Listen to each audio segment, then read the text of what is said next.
So hey guys, welcome back to your own channel. आज की इस वीडियो में हम बात करेंगे मेडिकल स्टैंडर्ड्स के बारे में फॉर AFPA 12th कोर्स।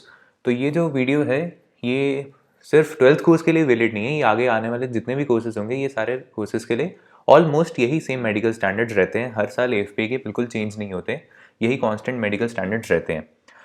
तो वीडियो शुरू करने से पहले all the very best to the next interview batch. जो भी नेक्स्ट इंटरव्यू बैच है मैं उन्हें ऑल द वेरी बेस्ट कहना चाहूँगा। आई होप आपने अभी तक ये क्रैक AFPA सीरीज़ हमारी देख ली होगी और उससे मैक्सिमम गेन करने की कोशिश की होगी। अगर अब तक भी आपने नहीं देखी है तो आप देख सकते हो, पर इस स्टेज पे इस वीडियो से भी ज़्यादा बड़ी एडवाइस मैं आपको ये दूंगा कि just be your self.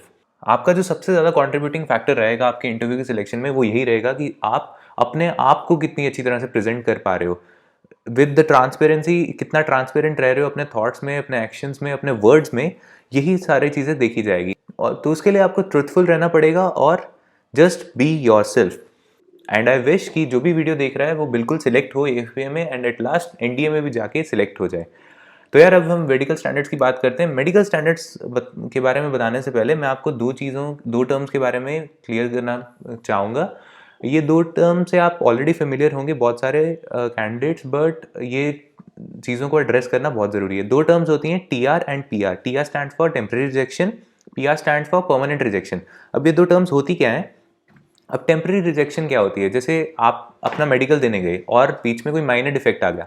For example आपका ब्लड टेस्ट हुआ और आपके ब्लड में इन्फेक्शन आ गई है और ये इन्फेक्शन जो है वो टेम्परेरी है। कोई डिजीज़ हुई होगी आपको या कोई फीवर कफ हुआ होगा, ऐसी कोई डिजीज़ हुई होगी जो बहुत ही टेम्परेरी डिजीज़ है और उसकी वजह से आपकी ब्लड इन्फेक्शन आ गई है। वैसे आप टोटली फिट हो, तो ये आपका केस बन जाता है टेम्परेरी रिजेक्शन का। अब टेम्परेरी रिजेक्शन में क्या होता है कि AFPA आपको थोड़ा सा टाइम दे देती है कि मान लो अच्छा आपका ये टेम्परेरी केस था, माइनर डिफेक्ट है, तो आपको हम 10 दिन देते हैं। आप 10 दिन बाद फिर से रीमेडिकल के लिए आओ और तब जब हम आपका मेडिकल टेस्ट लेंगे, आपका फिर से ब्लड टेस्ट लेंगे इस केस में, तो आपका अगर सही आएगा तो हम आपकी टेम्परेरी रिजेक्शन को हटा देंगे और फिर से आपको मेरिट लिस्ट में डाल देंगे।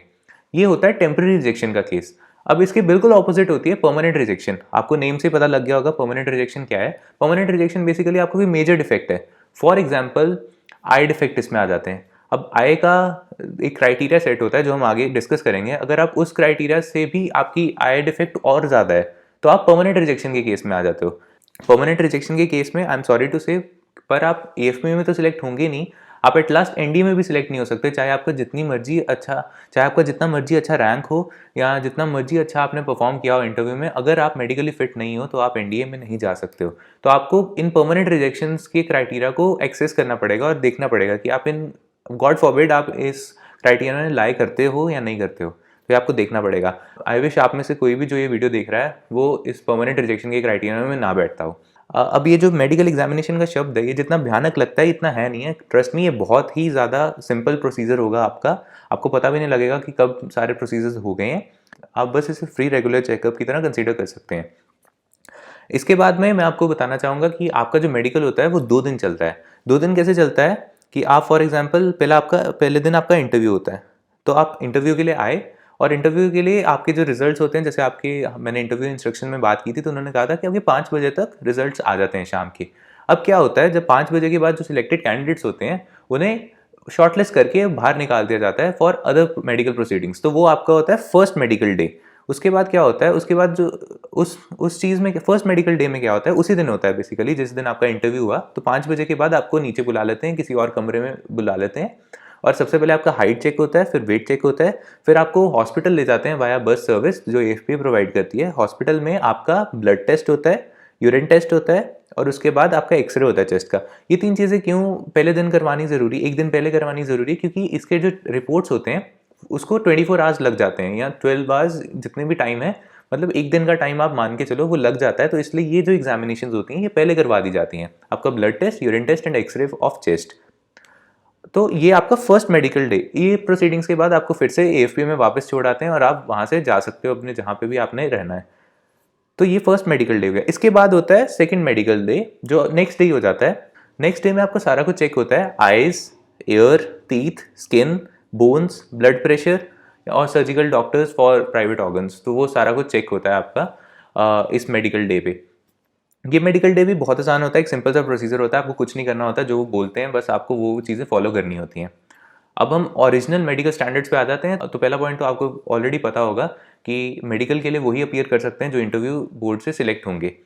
अब सेकंड पॉइंट की बात करते हैं कि candidates must be physically fit. तो बिल्कुल ये तो ऑब्वियस ही बात है कि कैंडिडेट को फिजिकली फिट होना चाहिए according to the physical standards जो नेशनल डिफेंस अकेडमी और नेवल अकेडमी ने रखे हैं। और ये क्यों ज़रूरी है? क्योंकि आपकी जो एएफपी है वो तो आपको एट लास्ट एनडी के लिए तो प्रिपेयर कर रही है। तो ये जितने भी स्टैंडर्ड्स आपके मेडिकल स्टैंडर्ड्स फॉलो करती है वो बिल्कुल ही एनालॉगस है to the national defence academy standards. तो फॉर एग्जाम्पल अगर आप इधर सेलेक्ट हो जाओगे, इधर मेडिकली फिट आप कंसिडर हो जाते हो, तो आप एनडी के लिए भी मोस्ट प्रॉब्ली फिट हो ज्वाइन करने के लिए। अब अगला पॉइंट क्या कहता है कि आपको माइनर डिफेक्ट्स हैं जो अपने पहले ही रेक्टिफाई करके आने चाहिए। जैसे फॉर एग्जांपल कई कैंडिडेट्स क्या करते हैं जिनको थोड़ा डाउट लगता है तो वो ईएनटी स्पेशलिस्ट के पास चले जाते हैं, तो उससे अपना एयर नोज थ्रॉट चेक करा लेते हैं और एयर क्लीन करवा लेते हैं। और पर इसकी ज़्यादा ज़रूरत नहीं पड़ती है। अगर आपको लगता है आप पूरे फिट हो तो आपको किसी भी डॉक्टर के पास जाने की ज़रूरत नहीं है। इन केस अगर आपको कोई ज़रूरत लगती है तो yes I will definitely suggest कि आपको जाना चाहिए। आगे तो आपकी वही जनरल पॉइंट्स के बारे में बात की है कि आपको good physical and mental health में होना चाहिए, आपकी कोई वीक कॉन्स्टिट्यूशन की या बॉडी डिफेक्ट नहीं होना चाहिए, कोई एविडेंस नहीं होना चाहिए जिससे पता लगे कि आपका कोई बॉडी डिफेक्ट है कि या कोई वेट इशू है, तो वो नहीं होना चाहिए। अब वेट की बात आई है तो वेट में भी मैं आपको बताना चाहूँगा कि जितने जो आपका वेट का क्राइटेरिया होता है वो हाइट के अकॉर्डिंगली सेट होता है। अब जैसे आगे हम डिस्कस कर लेते हैं, तो आपकी मिनिमम एक्सेप्टेबल हाइट जो है वो 157.5 सेंटीमीटर है। तो अगर किसी की हाइट इससे नीचे होगी वो परमानेंट रिजेक्शन के केस में आ जाएगा। तो अब आई होप आप समझ गए होंगे कि परमानेंट रिजेक्शन और टेम्परेरी रिजेक्शन कैसे काम कर रही हैं इस एस्पेक्ट में। 157.5 centimetre basically 5 feet 2 inches approximately होता है। तो अगर कोई उससे छोटा है तो वो मेडिकल स्टैंडर्ड्स में फिट नहीं बैठता and he is liable for permanent rejection. अब जैसे मैंने आपको पहले बताया था कि आपके जो वेट स्टैंडर्ड्स होते हैं वो आपके हाइट के अकॉर्डिंग सेट होते हैं। तो जैसे किसी की अगर 157 सेंटीमीटर हाइट है तो उसके आइडियल वेट होना चाहिए 45 केजीज होना चाहिए। ऐसे ही आपके स्टैंडर्ड्स मेंटेन किए गए हैं। अब स्टैंडर्ड्स में क्या होता है, फॉर एग्जाम्पल अब यहाँ पे आपको बताया गया है कि आपको 10% रिलैक्सेशन मिली है। 10% रिलैक्सेशन का क्या मतलब है कि आपका जो वेट स्टैंडर्ड है उससे आपको 10% रिलैक्सेशन एएफपी दे देता है कि इतना वेट तो आपका ऊपर नीचे चलेगा, क्योंकि वो चीज़ तो एक टेम्प्रेरी चीज़ है। वो आपकी जब आप एएफपी में भी सिलेक्ट हो जाओगे, अगर एएफपी को लगता है कि आपको पोटेंशियल है सिलेक्ट होने के लिए, तो वो तो वैसे ही आपका वेट तो एक टेम्प्रेरी चीज़ है, वो तो वैसे ही ठीक हो जाएगा in the course of 2 years. तो इसलिए आपको 10% रिलैक्सेशन मिल जाती है। आपको 20% रिलैक्सेशन तक भी मिल जाता है, पर आपको मैं सजेस्ट करूंगा कि आप 10% रिलैक्सेशन तक ही रखिए अपने आप को, क्योंकि कुछ पता नहीं होता कि 20% रिलैक्सेशन देंगे कि नहीं। वैसे इन्होंने अपने मेडिकल स्टैंडर्ड्स में भी लिखा है कि ये 20% रिलैक्सेशन तक देंगे। 10% के अंदर हुआ तो आपको कंसिडर कर लेंगे, अगर आपका 10 to 20% में हुआ तो वो आपको कहेंगे कि at the course of joining तक आपको अपना वेट कम करना पड़ेगा। पर अगर आप मोर देन 20% रिलैक्सेशन के अंदर आते हो तो फिर आपको टेम्प्रेरी रिजेक्शन दी जाएगी और आपको थोड़ा सा टाइम दिया जाएगा। वो एएफपी के अकॉर्डिंग होगा वो कि वो कितना टाइम देगा। तो आपको जैसे 10-15 दिन दे दिए जाएंगे आपका वेट रिड्यूस करने के लिए और वो क्राइटेरिया के अंदर आने के लिए। अब जैसे कि यहाँ पे भी इन्होंने लिखा है, वो सारी आपको मैंने चीज़ें क्लियर कर दी कि 10%, 10 to 20% और 20% से अबव का क्या क्राइटेरिया होगा। इसके बाद में वही बेसिक इंस्ट्रक्शंस हैं आपकी कि आपकी चेस्ट फुली डेवलप्ड होनी चाहिए। आप फिगर्स पे जा सकते हैं। इसके साथ उन्होंने ये भी बताया कि जो आपका स्पाइन का एक्सरे वो नहीं कंडक्ट किया जाएगा, वो विजिबली ही देखा जाएगा और एक क्राइटेरिया सेट किया जाएगा कि स्पाइन आपकी अकॉर्डिंगली फिट बैठती है according to the medical standards या नहीं। उसके बाद में आपकी कोई मेडिकल बैकग्राउंड या फिट्स की कोई पास हिस्ट्री नहीं होनी चाहिए। फॉर एग्जांपल कोई डिसेबिलिटी नहीं होनी चाहिए, इनका ये कहने का मतलब है कोई पास हिस्ट्री ऐसी नहीं होनी चाहिए। हेयरिंग आपकी नॉर्मल होनी चाहिए और यहाँ पे आपको लिखा है कि 610 सेंटीमीटर से दूर आपको एक विस्पर सुन जानी चाहिए। तो ये कुछ ज़्यादा खतरनाक क्राइटेरिया नहीं होता, ये सारे कुछ ये जो क्राइटेरियाज है ना, ये बहुत नॉर्मल क्राइटेरियाज हैं जो सब लोग फुलफिल कर देते हैं। इससे डरने की कोई बात नहीं है। ये जो फिगर्स बताई गई है 610 सेंटीमीटर, ये बस डराने के लिए, इसकी आपको कोई भी चिंता नहीं करनी चाहिए। उसके बाद में आपका ब्लड प्रेशर चेक होता है वहाँ पे। तो ब्लड प्रेशर आपका नॉर्मल होना चाहिए। अगर आप नॉर्मल रहोगे वैसे ही, तो ब्लड प्रेशर तो हमारी एज का तो वैसे ही सब नॉर्मल ही होता है। मसल्स आपके एब्डोमेन के फुली डेवलप होने चाहिए। ये सारी चीज़ें तो मैं आपको बताऊंगा कि इसकी आपको चिंता करने की कोई ज़रूरत नहीं है। हमारी एज के अकॉर्डिंग ये सारी चीज़ें हमारी फुली डेवलप्ड होती हैं, तो आपको डरने की कोई बात नहीं है। अब इसमें जो मैं एक इम्पॉर्टेंट पॉइंट आपको सजेस्ट करना चाहूँगा वो ये है कि जब आपकी यूरिन एग्जामिनेशन होती है तो मैं आपको सजेस्ट करूँगा कि उससे पहले जितना पानी आप पी सकते हो उतना पियो प्लीज़। क्योंकि मेरे केस में मुझे टेम्परेरी रिजेक्शन मिली थी यूरिन एग्जामिनेशन के बेस पे। बेसिकली मेरे यूरिन में एल्ब्यूमिन कंटेंट ज़्यादा आ गया था। एल्ब्यूमिन बेसिकली प्रोटीन कंटेंट ज़्यादा आ गया था। वो इसीलिए आया था क्योंकि मैंने पानी नहीं पिया था उस दिन। तो मैं आपको सजेस्ट करूंगा कि यूरिन एग्जामिनेशन से पहले जितना पानी पी सकते हो उतना पानी पीना। अगर आप प्लेंटी ऑफ पानी पी लोगे तो फिर आपके यूरिन एग्जामिनेशन में कोई डिफेक्ट नहीं आएगा। तो ये थी एक इंपॉर्टेंट पॉइंट जो मैं आपको बताना चाहता था। उसके बाद हम आई का क्राइटेरिया देख लेते हैं। जैसे मैंने आपको ऊपर भी परमानेंट रिजेक्शन के केस में बताया था कि कोई क्राइटेरिया सेट है जिसके बियॉन्ड अगर आप जाते हो तो आप परमानेंट रिजेक्शन के केस में हो जाते हो। पर्सनली मेरे एक्सपीरियंस के अकॉर्डिंग हमारे बैच में जो थे बच्चे, उनमें से जितनों को भी परमानेंट रिजेक्शन मिली वो आई के ही केस में मिली थी। तो बेसिकली इनका क्राइटेरिया ये है कि आपका मायोपिया जो है मोर देन 2.5 डायोप्टर नहीं होना चाहिए और हाइपोमेट्रोपिया मोर देन 3.5 डायोप्टर नहीं होना चाहिए। अगर इससे ज़्यादा नंबर है तो आप सिलेक्ट नहीं हो पाओगे, आपको परमानेंट रिजेक्शन दे देंगे वो। उसके बाद आप कलर ब्लाइंड नहीं होने चाहिए, CP3 तक का उनका लेवल होता है। आपको इजीली रेड और ग्रीन कलर में डिफरेंस फाइंड आउट करना आना चाहिए। ये जो कलर ब्लाइंड टेस्ट है आप घर पे भी चेक कर सकते हो। आपको बस गूगल पे कलर ब्लाइंड टेस्ट डालना है और आपको वो पिक्चर्स आ जाती हैं। वो आपको याद होगा ना, आपकी बायो की बुक में भी वो पिक्चर्स होंगी कलर ब्लाइंड की, जिसमें डिफरेंट कलर्स को यूज़ करके नंबर्स मेंशन किए होंगे। तो वही आपका बेसिकली कलर ब्लाइंड का टेस्ट होता है, जहाँ आपको कुछ पाथ बनाना होता है। तो वो आप चेक कर सकते हो बड़े आराम से। आपको ऑनलाइन भी सारे सैंपल्स मिल जाएंगे कलर ब्लाइंड टेस्ट के।